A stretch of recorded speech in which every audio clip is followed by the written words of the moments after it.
ظلم و ستم ہو رہا تھا، اس کے بارے میں اب یہی فیصلہ ان کا فی الوقت ہے کہ اوورسیز پاکستانیوں کے خلاف کوئی نئے کیسز، کوئی ان کو دھمکانا ڈرانا نہیں ہے، اب کوئی اور قسم کی پالیسیز جو ہے وہ شروع کی جائیں گی، اب آپ کو انگیج کیا جائے گا۔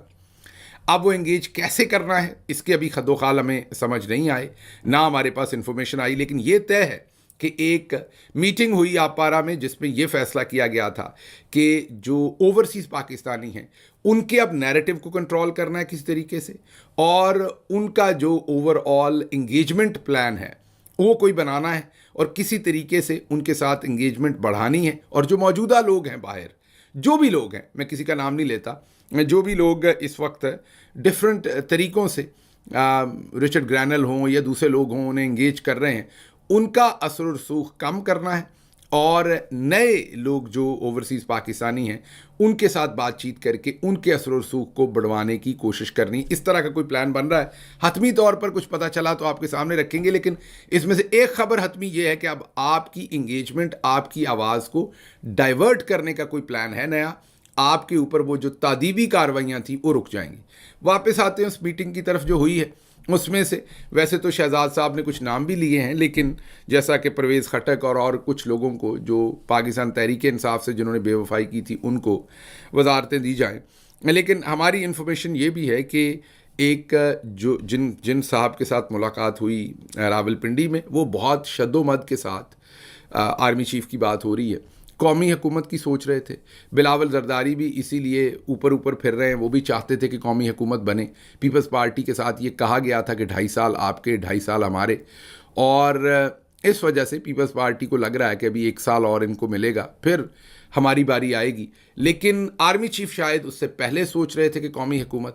آج کی جو مریم نواز صاحبہ کی ملاقات ہوئی ہے اس میں شاید یہ چیزیں ڈیسائیڈ کی گئی ہیں کہ ابھی قومی حکومت نہیں بنائی جائے گی، اسی حکومت کے ساتھ کنٹینیو کیا جائے گا۔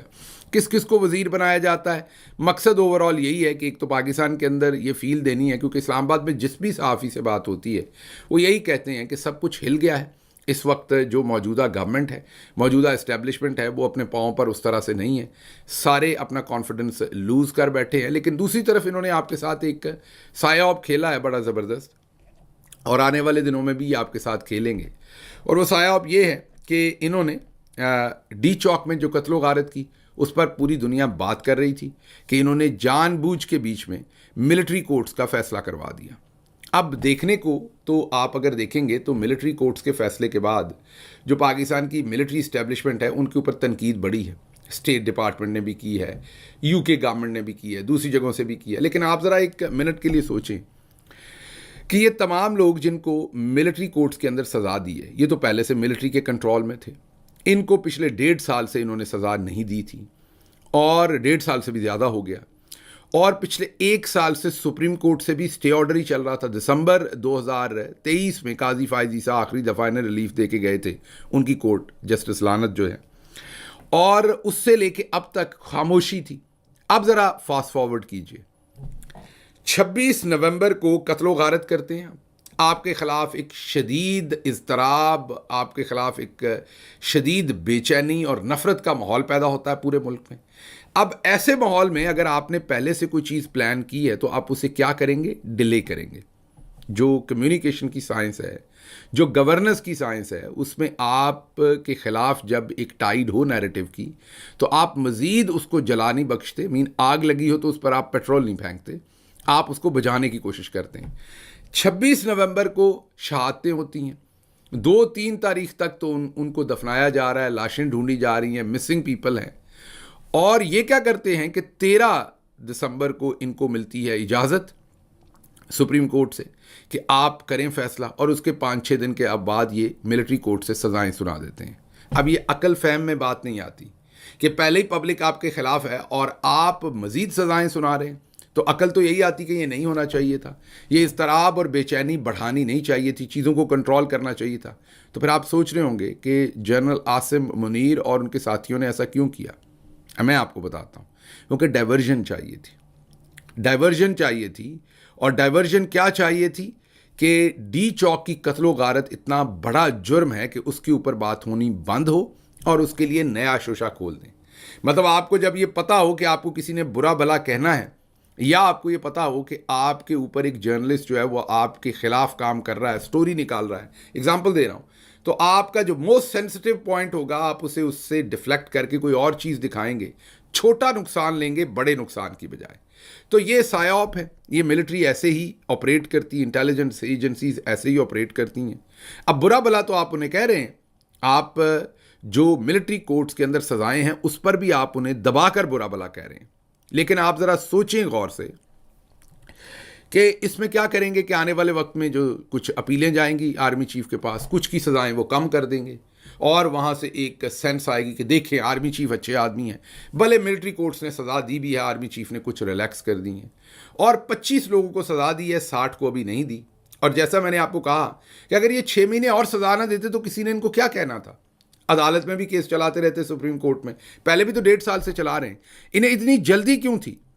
تو آپ نے کئی دفعہ سوچنا ہے کہ آپ کئی دفعہ دیکھتے ہیں کہ یار یہ فلاں چیز جو ہو رہی ہے یہ تو ملٹری کے خلاف ہو رہی ہے، یہ تو بڑھ بڑھ کے ملٹری کے اوپر، مثلا آپ کہیں گے کہ یار یہ گل صاحب جو ہے نا یہ تو ملٹری کے اوپر بھرپور اٹیک کر رہے ہیں. لیکن آپ نے یہ بھی دیکھنا ہے کہ گل صاحب اگر اٹیک کر بھی رہے ہیں تو گل صاحب اس کا ٹویسٹ کیا دے رہے ہیں. اگر میں اٹیک کر رہا ہوں جنرل آصف منیر کے اوپر یا ملٹری کی لیڈرشپ کے اوپر، لیکن اس کو ٹویسٹ کچھ اور دے رہا ہوں، سمجھ رہے، اٹیک کر رہا ہوں لیکن ٹویسٹ کچھ اور دے رہا ہوں، جو اصل معاملات ہیں ان سے آپ کو نکال کے الجھا رہا ہوں کچھ اور معاملات کے اندر. تو ظاہری طور پر تو آپ کو نظر آئے گا کہ میں اٹیک کر رہا ہوں ملٹری کے اوپر، تو آپ کہیں گے یہ تو ان کے ساتھ نہیں ملے ہوئے، لیکن اصل میں آپ کو نیا کام کر کے دے رہا ہوں، اور وہ یہ کہ ایک نیا ہی بیانیہ بن رہا ہوں، ایک نئی ڈائریکشن میں آپ کو لے کے جا رہا ہوں جو وہ چاہتے ہیں. تو ہمیشہ آپ یہ مت سمجھا کریں کہ ملٹری کے ساتھ جو لوگ کام کرتے ہیں ان کو اچھا اچھا اچھا کہتے ہیں، نہیں، ایسے لوگ بھی ان کے ساتھ مل کے کام کر رہے ہوتے ہیں، اور وہ ان کے خاص لوگ ہوتے ہیں جو آپ کو اپنی تقریروں میں، اپنے بیانات میں، اپنے ایکسپریشن میں، یا جرنلسٹ ہوتے ہیں بہت سارے، دبا کر ملٹری پہ تنقید کر رہے ہوں گے.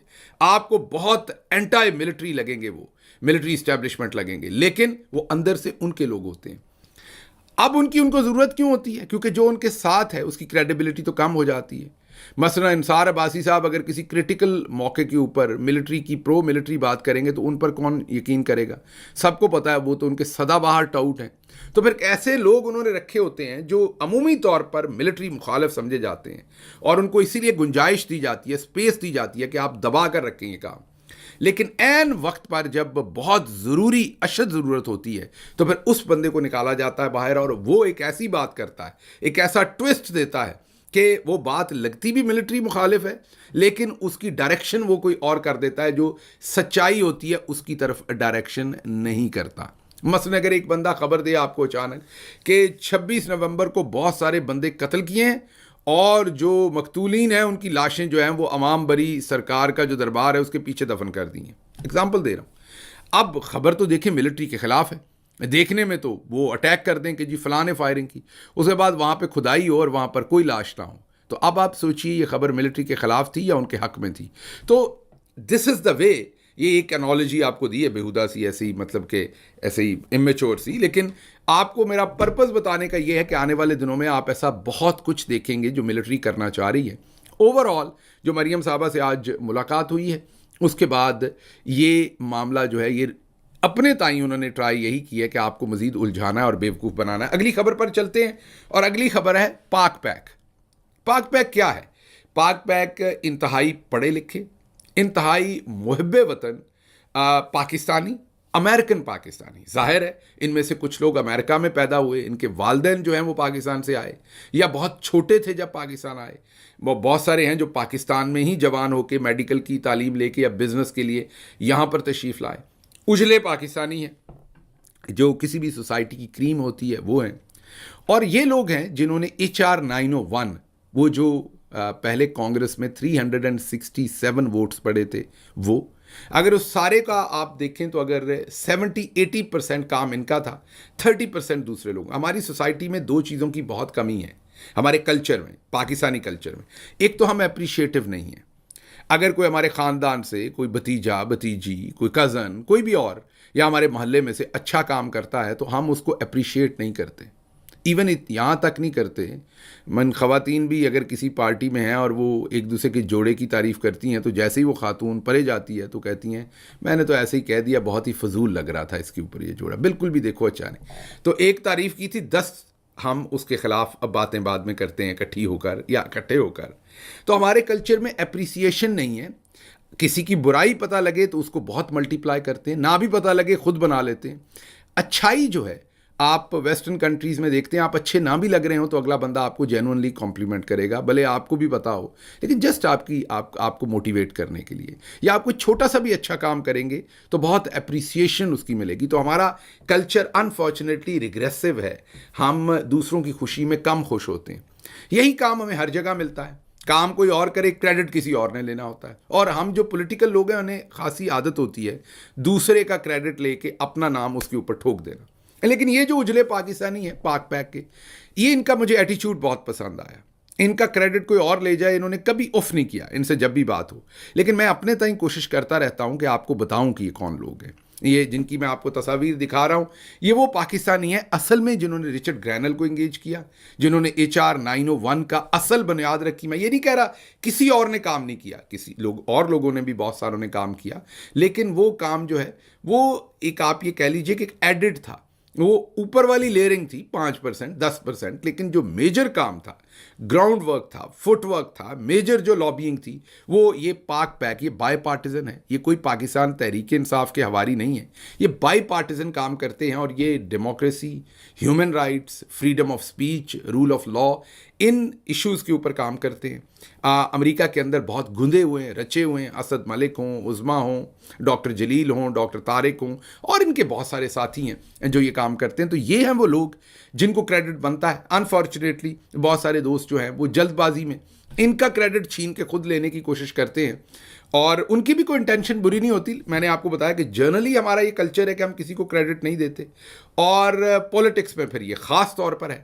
لیکن میری کوشش یہ ہوتی ہے کہ جس کا کریڈٹ ہے اس کو دے. میں خواہ کہوں کہ یہ اب رچرڈ گرینل کو جا کے میں نے سب سے پہلے یہ کام شروع کیا تھا تو یہ درست نہیں ہوگا، یہ میری کوتاہی ہوگی، اور یہ ڈی موٹیویٹ کرے گی ان پاکستانیوں کو کہ آئندہ یہ کہیں گے کہ یار کام ہم کرتے ہیں، کریڈٹ کوئی اور لیتا ہے. اس کا مطلب یہ نہیں کہ یہ کریڈٹ کے لیے کام کرتے ہیں، لیکن بہرحال جس نے محنت کی ہو اس کو اس کا کریڈٹ ملنا چاہیے. تو یہ پاک پیک میں جو پاکستانی ہیں ان کو کہوں گا کہ ان کی ممبرشپ لیں زیادہ سے زیادہ. یہ کوئی پی ٹی آئی نہیں ہے. یہ کل کو پی ٹی آئی کی گورنمنٹ آئے اور ہم کوئی غلط کام کریں گے، ہمارے خلاف بھی کام کریں گے، بائی پارٹیزن ہے، ایشوز پہ کام کرتے ہیں. تو جو ڈاکٹرز ہیں، فزیشنز ہیں، میں ان کو ریکویسٹ کروں گا کہ پاک پیک کی ضرور ممبرشپ لیں، بڑھ چڑھ کر اس میں حصہ لیں. یہ بہت ہی افیکٹو پیک ہے پاکستانیوں کے لیے، اور بڑے سالوں سے یہ کام کر رہا ہے. اسپیشلی اس میں اسد ملک جو ہیں انہوں نے بہت ہی بہترین لازوال کام کیا. میں یہ کہوں گا پاکستان کی ترویج کے لیے، اوور آل پاکستانی ڈائسپورا کے عزت احترام کو بڑھانے میں ان کا بہت ہی کلیدی کردار ہے. اگلی خبر کی طرف چلتے ہیں. ہم نے آپ کو یہاں بتایا تھا کہ جب علی امین گنڈا پور صاحب کی محسن نقوی سے ملاقات ہوئی تھی، جس دن ملاقات ہوئی تھی اسی دن 2-3 گھنٹے کے بعد میں نے آپ کے سامنے یہ تجزیہ رکھا تھا کہ وہ ملیں ضرور ان کے ساتھ، لیکن کوشش کریں کہ ویڈیوز نہ بنیں، کمرے میں ملیں. یاد کیجئے میرا تجزیہ، اور کوشش کیجئے کہ کیونکہ آپ کا ملنا مجبوری ہے، آپ چیف منسٹر ہیں، لیکن آپ کی تصویریں جانا، آپ کی گرم جوشی جانا آپ کی مجبوری نہیں ہے، تو اس کو اوائڈ کریں. اگلے دن صبح جب علی امین گنڈا پور صاحب کی عمران خان صاحب سے ملاقات ہوئی تو میڈیا نے یہی رپورٹ کیا جو ہم نے آپ کے سامنے اس سے پہلے رکھ دیا تھا. اب آج دوبارہ میڈیا رپورٹ کر رہا ہے کہ عمران خان صاحب نے دوبارہ اس بات کی تنبیہ کی ہے کہ لوگ ان لوگوں سے بہت تنگ ہیں، متنفر ہیں، جس طرح انہوں نے قتل و غارت کی ہے.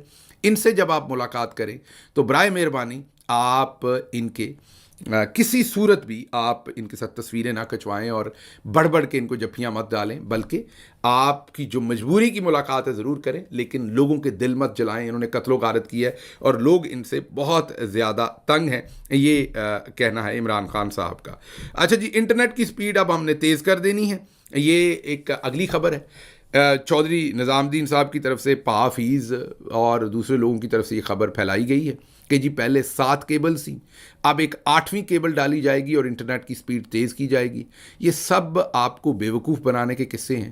انٹرنیٹ کی سپیڈ اس لیے کم نہیں ہوئی کہ 7 کیبلز تھیں تو 8ویں چاہیے تھی.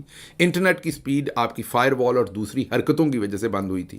لیکن یہ سمجھتے ہیں کہ عوام ساری بیوقوف ہے اور مزید بیوقوف بنانے کے لیے یہ اب کاوش کر رہے ہیں, آپ کو یہ بتانے کی کوشش کر رہے ہیں کہ وہ کیبل ایک کم تھی, اب ہم نئی ڈالیں گے تو اس سے سپیڈ زیادہ ہو جائے گی. نہیں, اس سے سپیڈ زیادہ نہیں ہوئے گی. وہ جو آپ ساری بے شرمی کر رہے ہیں فائر وال والی, اور 40 ارب کی فائر وال آپ نے لگائی, اور بھی آپ سافٹ ویئر لگا رہے ہیں ہم میں سے کچھ لوگوں کے, اور وہ آپ کو اچھی طرح سے پتہ ہے کہ کن لوگوں کے, کچھ لوگوں کے جو چل رہے ہیں ویلاگز وہ بغیر وی پی این کے نہیں چلتے. جن کا نہیں چلتا وہ ان کے نشانے پر ہیں, جن کا چلتا ہے وہ ان کے نشانے پر نہیں ہے. تو آپ سب کو پتہ ہے کہ کس کس کا نہیں چلتا. تو یہ سارے کام کر کے انٹرنیٹ جو ہے وہ سلو کیا گیا ہے. کیبلز کا کوئی رولا نہیں ہے, لیکن کیونکہ ہم نے ہمیشہ ہی جھوٹ بولا ہے تو ہم ایک اور جھوٹ جو ہے وہ لوگوں کے سامنے رکھ رہے ہیں. بہرحال اس کے ساتھ ہی کچھ باجی مریم کی اور بڑی انٹرسٹنگ خبریں ہمارے سامنے چیف منسٹر آفس سے اور دوسری جگہوں سے صبح آپ کے سامنے رکھیں گے. مجھے دیجیے اجازت. اللہ آپ کا حامی اور ناصر ہو. پاکستان زندہ باد.